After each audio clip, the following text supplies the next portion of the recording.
Everyone, मैं doctor Manisha, chest specialist, Sarvodaya hospital. आज आपसे बात करेंगे न्यू नॉर्मल के बारे में, कोरोना के साथ कैसे रहना है। बिकॉज कोरोना, ये तो हमने अभी तक एक्सेप्ट कर लिया है कि कोरोना कहीं जाने वाला नहीं है। And we are seeing so many patients every day. हमारे सेटअप पे हम कितने पेशेंट्स ठीक करके भेज चुके हैं, कितने पेशेंट्स सिक हैं जो अभी एडमिटेड हैं। तो आज हम उन सवालों के बारे में डिस्कस करेंगे जो रोज़ पेशेंट और उनके अटेंडेंट्स हमसे पूछते हैं कोरोना को लेके। सबसे पहला ये है कि आप घर पर हैं और आपको लग रहा है कि सांस में तकलीफ़ है। तो अलग अलग थ्योरीज आई हैं कि अगर आप 10 सेकंड सांस रोक के देखते हैं और आपको लगता है कि तकलीफ़ नहीं हो रही है, या आप ब्रीदिंग एक्सरसाइजेस करते हैं जो कि इवैल्यूएट कर सकती है, सो डेफिनेटली ये सब कर सकते होंगे, but then these are not recommended.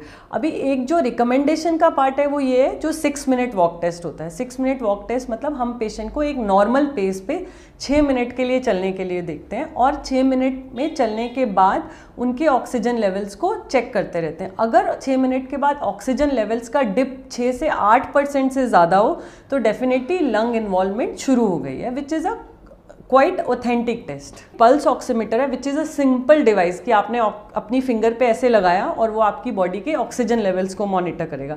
सो अगर आपके ऑक्सीजन लेवल्स जो नॉर्मली 95 to 97% होते हैं, अगर वो 95 से नीचे आते हैं और डिक्रीजिंग ट्रेंड रहता है, लाइक 95, 94, 93 ऐसा रहता है, तो दैट्स एन अलार्म। तो अब आपको डॉक्टर के कॉन्टैक्ट में आना है, डॉक्टर की एडवाइस लेनी है एंड फर्दर चेकअप्स के लिए जाना है।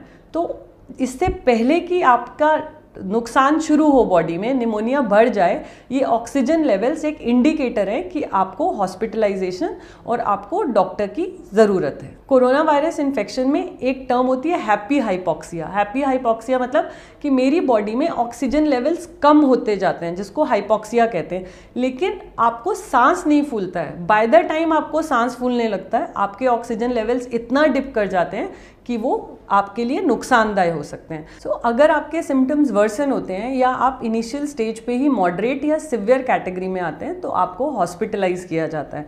हॉस्पिटलाइजेशन के दौरान आपके ऑक्सीजन लेवल्स, ऑक्सीजन डिमांड्स और जो भी बॉडी के सिम्टोमेटिक रिलीफ की मेडिसिन हैं वो दी जाती हैं। आजकल हमारे पास काफ़ी मेडिसिन अब अवेलेबल हैं which are although under trial, जैसे कि HCQs हैं, कुछ एंटी इन्फ्लेमेटरी ड्रग्स हैं। जैसे कि हमारी बॉडी बहुत ज़्यादा फाइट में जाती है कोरोना से, तो हमारी बॉडी में बहुत इन्फ्लेमेशन होती है। उस इन्फ्लेमेशन को रोकने के लिए कुछ anti inflammatory drugs like tocilizumab available हैं।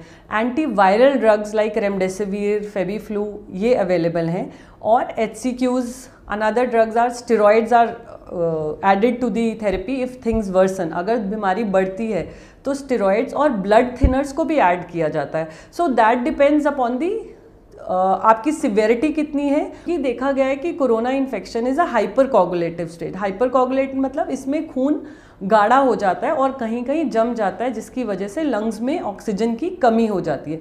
सो इसीलिए हम इसमें खून पतला करने की दवाई देते हैं। सो जो पेशेंट्स एल्डरली हैं, 60 साल से ऊपर के हैं और उनमें कोमॉर्बिड कंडीशंस हैं, जैसे उनमें डायबिटीज़, हाइपरटेंशन, किडनी या ऐसी कुछ बीमारियां हैं, तो उनको हमें हॉस्पिटलाइज करना पहले ही स्टेज पर शुरू कर देना चाहिए। तो अगर आपने टेस्ट कराया और आपका टेस्ट पॉजिटिव आता है, तब क्या करना है? क्या फिर से हमें उस चीज़ को लेके पैनिक करना है? अब उसमें कुछ डिमार्केशंस हैं, कुछ ग्रेडिंग हुई है कि आप क्या माइल्ड फॉर्म में आते हैं, मॉडरेट में आते हैं कि सिवियर में आते हैं। माइल्ड मीन्स अगर आपको हल्का गले में खराश है या बॉडी एक हो रहा है। मॉडरेट मतलब अगर आपको निमोनिया बन रहा है और आपके ऑक्सीजन लेवल्स कम हो रहे हैं। सिवियर होता है अगर फेफड़े में दोनों तरफ निमोनिया है, ऑक्सीजन लेवल्स फॉल कर रहे हैं और सांस लेने में काफ़ी तकलीफ हो रही है। तो गवर्नमेंट गाइडलाइंस के हिसाब से जो माइल्ड केसेस हैं, जिनको हल्का बॉडी एक या सोर थ्रोट है, उनको डॉक्टर्स होम क्वारंटीन प्रिस्क्राइब कर सकते हैं। अब ये होम क्वारंटीन क्या है? होम क्वारंटीन का पर्पस क्या है? होम क्वारंटीन का पर्पस एक तो ये है कि आप घर में एक कमरे में रहें, क्योंकि आपको हेल्थ केयर को बर्डन नहीं करना है। आज के टाइम में इतने सारे केसेस हैं, तो जो पेशेंट्स कंपैरेटिवली स्टेबल हैं वो होम क्वारंटीन में रहें, ताकि जो सिक पेशेंट्स हैं उनको जेन्युइन केयर मिल सके। तो आपको घर पर रहना है, लेकिन क्योंकि आप इन्फेक्शियस हो और फैमिली को भी इन्फेक्ट कर सकते हो, तो आपको घर में अपने आप को आइसोलेट करके रखना है, घर के बाकी मेंबर्स से आइसोलेशन में रहना है। उसको एक वेल वेंटिलेटेड रूम जिसमें अटैच टॉयलेट बाथरूम हो और जहाँ पे पेशेंट अपने आप कि टेक केयर कर सके, उसको वहीं पे लिमिटेड रहना है। बट दैट डजंट मीन कि उसको कभी कोई प्रॉब्लम नहीं हो सकती। इसीलिए होम क्वारंटाइन की भी कुछ गाइडलाइंस हैं, जिसमें डॉक्टर आपको एक प्री फॉर्म मेडिकेशन आपको एडवाइज करते हैं। और दूसरी बात ये होती है कि आपको अपने वाइटल्स को मॉनिटर करना है। वाइटल्स मीन्स आपको सुबह शाम अपना टेम्परेचर चार्ट करना है, अपना ऑक्सीजन लेवल्स चेक करने हैं, जो कि एक पल्स ऑक्सीमीटर से होते हैं। क्या मैं जब एक कोरोना पेशेंट के कांटेक्ट में आया हूँ तो क्या मुझे कोरोना इन्फेक्शन हो सकता है? तो हमें उसमें क्लोज कांटेक्ट को डिफरेंशिएट करना है। सपोज आपके कोई क्रॉस करके गया तो आपको कोरोना इन्फेक्शन नहीं होगा। सो क्लोज कांटेक्ट होता है कि जो इंसान बिना मास्क पहने एक पॉजिटिव पेशेंट के पास 15 मिनट से ज़्यादा रहता है, एंड उन दोनों के बीच का फासला 3 फीट से कम है। सो 3 फीट मोर देन 15 मिनट्स, तभी हम उस पेशेंट को क्लोज कांटेक्ट में आते हैं। अदरवाइज हम उसको क्लोज कांटेक्ट कंसिडर नहीं कर सकते।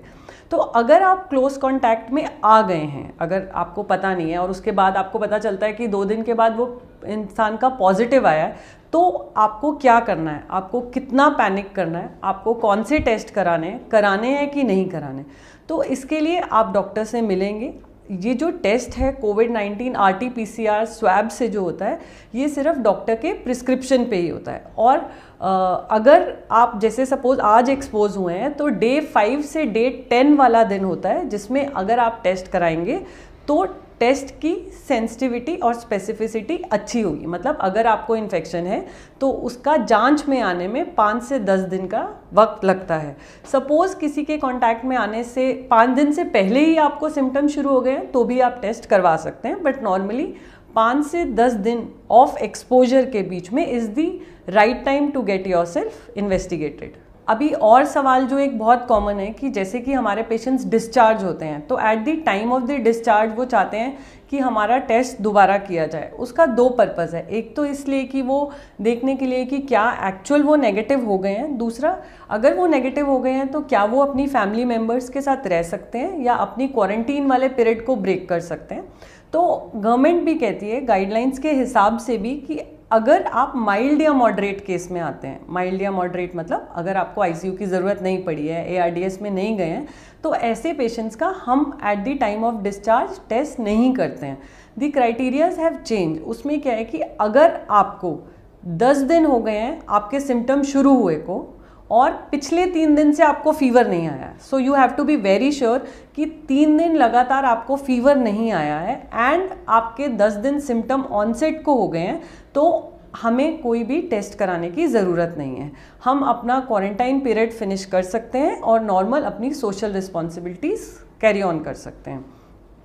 क्योंकि ये देखा है कि नॉर्मली क्या है, 14 डेज़ पे हमने रिपीट टेस्ट कराया, रिपीट टेस्ट भी पॉजिटिव आ जाता है। फिर एक दिमाग में और ये आना कि क्या मैं फिर से अभी तक पॉजिटिव हूँ, क्या मैं अभी इन्फेक्शियस हूँ, मैं औरों को इन्फेक्शन दे सकता हूँ, क्या बीमारी मेरे अंदर अभी भी चल रही है। तो ये सब क्वेरीज रहती हैं।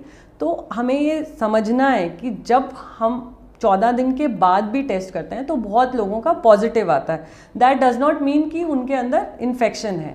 ये देखा गया है कि वो जो स्वैब में आता है वो वायरस है, that can be dead virus. वो वायरस हमारे अंदर रहता है बट जिंदा नहीं है। क्योंकि वो जिंदा नहीं है तो हमारी बॉडी को डैमेज नहीं कर रहा है और हम शेडर नहीं है। शेडर मतलब हम और लोगों को इन्फेक्शन नहीं दे सकते हैं। इसीलिए रिपीट टेस्टिंग अब एडवाइजेबल नहीं है। अगर आप हेल्दी फील कर रहे हैं और आपको 3 दिन में पिछले कोई भी तकलीफ नहीं हुई है, so you are as good as other individuals. Another common question is, मुझे एक बार इन्फेक्शन हो गया, मैं ठीक हो गया, क्या मुझे दोबारा इन्फेक्शन हो सकता है? क्या री इन्फेक्शन हो सकता है? तो अभी इन लास्ट 4 मंथ्स ये देखा गया है कि there were some patients who had tested positive, मतलब उनका टेस्ट 8 हफ्ते के बाद भी पॉजिटिव आया, तो ये शुरू हुआ कि इनको दोबारा से इन्फेक्शन हुआ। लेकिन जब उसको हमने टेस्ट किया तो पता चला कि वो री इन्फेक्शन नहीं है, वो पहले वाले वायरस ही रह रहे हैं। सो अगर आपको एक बार इन्फेक्शन हो चुका है, आपकी बॉडी में एंटीबॉडीज़ डेवलप हो चुकी हैं and they are significant enough कि वो बीमारी से या वायरस से लड़ सकती हैं, तो आपको री इन्फेक्शन होने के चांसेस नहीं हैं, ऑल्दो आप टेस्ट में पॉजिटिव आ सकते हैं। सो RT-PCR के बेसिस पे हम ये डिसाइड नहीं करेंगे कि इन्फेक्शन रह रहा है कि नहीं।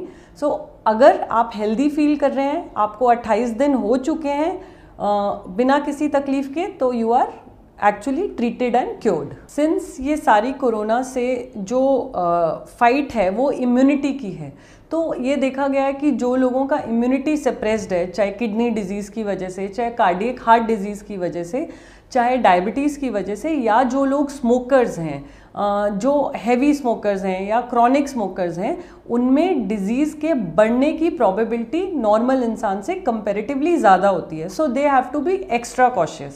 सो अनदर कॉमन क्वेश्चन इज़ कि हमें कौन सा मास्क यूज़ करना है। क्या हर पेशेंट या कॉमन मैन को N95 की ज़रूरत है या सिंपल क्लोथ मास्क सफाइस करते हैं? सो जो सिंपल क्लोथ मास्क हैं वो सिर्फ इन्फेक्शन वाला पेशेंट अगर पहनेगा तो वो इन्फेक्शन स्प्रेड नहीं करेगा, लेकिन अगर आपने क्लोथ मास्क पहना है तो वो इन्फेक्शन को रोक नहीं सकता है। So surgical mask should be used.